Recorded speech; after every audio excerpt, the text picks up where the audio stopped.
Bonjour et bienvenue dans Geeks TV, votre rendez-vous high-tech hebdomadaire avec Bouygues Télécom. Cette semaine, on vous emmène à Roland-Garros pour découvrir les coulisses 3D avec Panasonic, mais aussi la logistique avec IBM.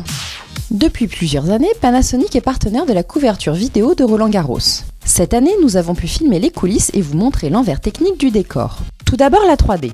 Panasonic fournit les caméras 3D qui couvrent le cours central Philippe Chatrier.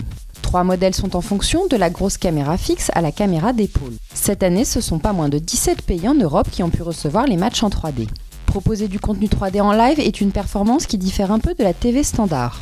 Nous avons pu aussi visiter le camion régie qui lui est dédié. Comme vous pouvez le constater, c'est toute une équipe qui est derrière un seul match. De la gestion de l'image au son en passant par les différents plans, mais aussi le montage du replay. Le réalisateur nous a appris que les plans devaient faire au moins 5 secondes, ce qui est très différent et beaucoup plus long qu'en 2D. L'autre grande nouveauté testée par Panasonic est la HBB TV. Qu'est-ce que Eh bien la HBB TV, c'est l'Hybrid Broadcast Broadband Television. En gros, une télé qui affiche en même temps Internet, les réseaux sociaux et tout un tas d'infos en direct. Actuellement, peu de téléviseurs proposent ce service, mais il s'agit bien de l'avenir de la télé connectée. Cette offre comprend pour Roland-Garros les scores et statistiques en temps réel de tous les matchs, les fiches descriptives des joueurs, les tableaux des tournois, des infos quotidiennes sur les événements et des photos de presse. En plus, sur les télévisions Panasonic, un accès à la VOD en 3D. Et c'est d'ailleurs grâce à IBM que tout ce contenu multimédia arrive. IBM est en effet un des autres partenaires majeurs de Roland-Garros.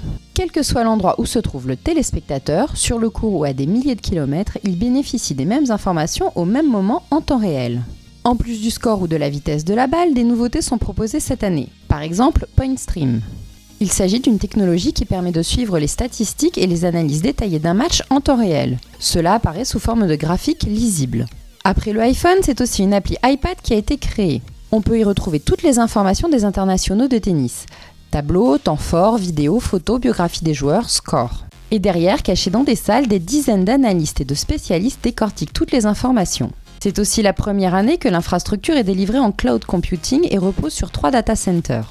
Cela permet de mieux gérer les ressources en fonction des besoins et de la demande et d'éviter ainsi la surcharge lorsque des millions de personnes se connectent pour suivre le même match. Bon, c'est un peu technique, mais on imagine rarement le travail fourni pour que de simples informations apparaissent en direct sur les téléviseurs, smartphones et ordinateurs. Tout cela en évitant les attaques des hackers. Et les infos, c'est devenu un peu un besoin quotidien. Plein, tout le temps, partout. Difficile de faire le tri. C'est pourquoi cette semaine, on vous propose l'application Blend. C'est le premier service d'actualité pour iPad qui référence et indexe plus de 10 000 sources d'informations anglophones et francophones. Personnalisable, elle vous permet d'accéder en temps réel et de manière intuitive au meilleur de l'actualité mondiale. On peut ainsi consulter différents articles sur un même sujet et les partager via Twitter ou Facebook. Et voilà, c'est fini pour cette semaine. On se retrouve dans quelques jours. À très vite. Bouygues Télécom, en faire plus pour vous.